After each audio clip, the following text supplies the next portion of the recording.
Rosewood manner, एक जमाने का शानदार हवेली, अब एक खामोश साया बन चुका था। अंधेरा और सन्नाटा छाया हुआ था। खिड़कियां बिना पलकें की आंखों की तरह नीचे वाले शहर को घूर रही थी। कोहरा घर से चिपक गया था, जैसे डर रहा हो। लोग कहानियां सुनाते थे कि हवेली में भूत रहते हैं। कहते हैं जो भी यहाँ रात गुजरता है वो कभी वापस नहीं आता। सिर्फ बेवकूफ या बहुत ही हिम्मत वाला ही रोजवुड के पास जाने की हिम्मत करता है। इसके अंदर कैसे राज छुपे हैं, सच जल्द ही सामने आने वाला था। हॉथॉर्न परिवार एक समय इस हवेली में रहा करता था। अमीर और ताकतवर। उनकी हंसी एक समय में हाल में गूंजा करती थी, लेकिन उन पर मुसीबत आ गई। एक के बाद एक उनकी मौत होने लगी। सबसे पहले पिता की मौत बड़ी सीढ़ियों के नीचे हुए। फिर मां एक रहस्यमयी बीमारी से मार गई। बड़े बेटे को घोड़े ने फेंक दिया।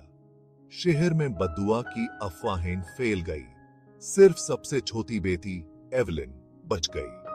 वो एक खूबसूरत और तेज तर्र लड़की थी, लेकिन उसकी किस्मत में कुछ और ही लिखा था। एक सर्दी की रात एवलिन गायब हो गई। आखिर बार उसे अपने कमरे की खिड़की के पास देखा गया। खिड़की पर एक अकेला मोमबत्ती झिलमिला रहा था, लेकिन जब सुबह हुए तो वो गायब थी। कोई कहता है वो किसी प्रेमी के साथ भाग गई, दूसरे कहते हैं यूज किसी ने उठा लिया। कोई नहीं जानता सच क्या है। उसका गायब होना आज तक एक राज बना हुआ है। हवेली खामोश हो गई। हॉथॉर्न्स की ट्रेजेडी का एक निशानी बनकर रह गई। खोई हुए बेटी की कहानी हर गुजरते साल के साथ बढ़ती गई। दशकों बाद पैरानॉर्मल इन्वेस्टिगेटर्स की एक टीम हवेली के अंधेरे इतिहास से खिंचे चली आई। वो सच का पता लगाने की ठान चुके थे। टीम ने कहानियां सुनी थी और अनजान का सामना करने को तैयार थे। टीम ने रोजवुड मैनर में कदम रखा। हवा ठंडी हो गई और सन्नाटा उम्मीद से भारी था। जांच शुरू होने वाली थी। उन्हें लगा जैसे कोई उन्हें देख रहा है। अनजानी आवाजें हॉल में गूंज उठी।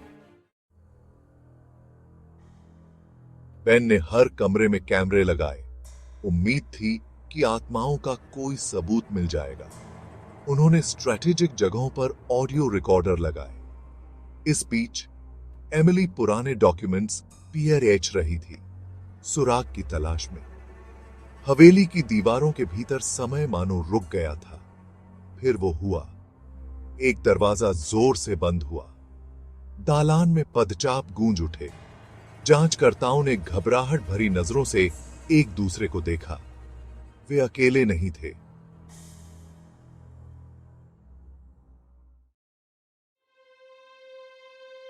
एमिली अचानक एक छिपे हुए कंपार्टमेंट से टकरा गई। अंदर उन्हें एक धूल भरी डायरी मिली। यह एवलिन की थी। पन्ने फीके थे और स्याही फीकी पड़ चुकी थी। एवलिन ने रोजवुड में अपने जीवन और एक गुप्त प्रेम प्रसंग के बारे में लिखा था। उसका प्रेमी शहर का एक युवक था। एक एंट्री ने एमिली की रीढ़ की हड्डी को कंपा दिया। वे उसी रात भागने वाले थे जिस रात वह गायब हो गई थी।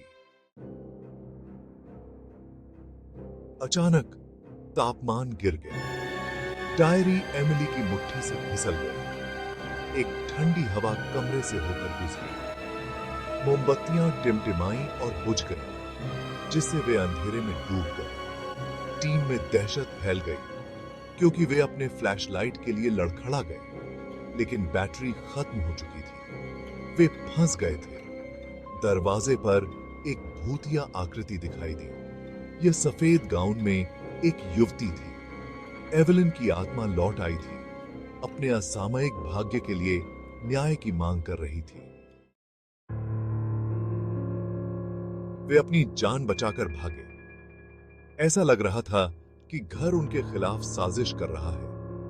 दरवाजे बंद हो गए और फर्श के तख्ते अशुभ रूप से चरमरा गए। वे अंततः एक छिपे हुए रास्ते से भाग निकले। वे हवेली से दूर होने तक दौड़ना बंद नहीं करते थे। रोजवुड मनोर बना रहा। इसकी दीवारों के भीतर सामने आई त्रासदियों की याद दिलाता है। जांचकर्ताओं ने कभी वापस न आने की कसम खाई,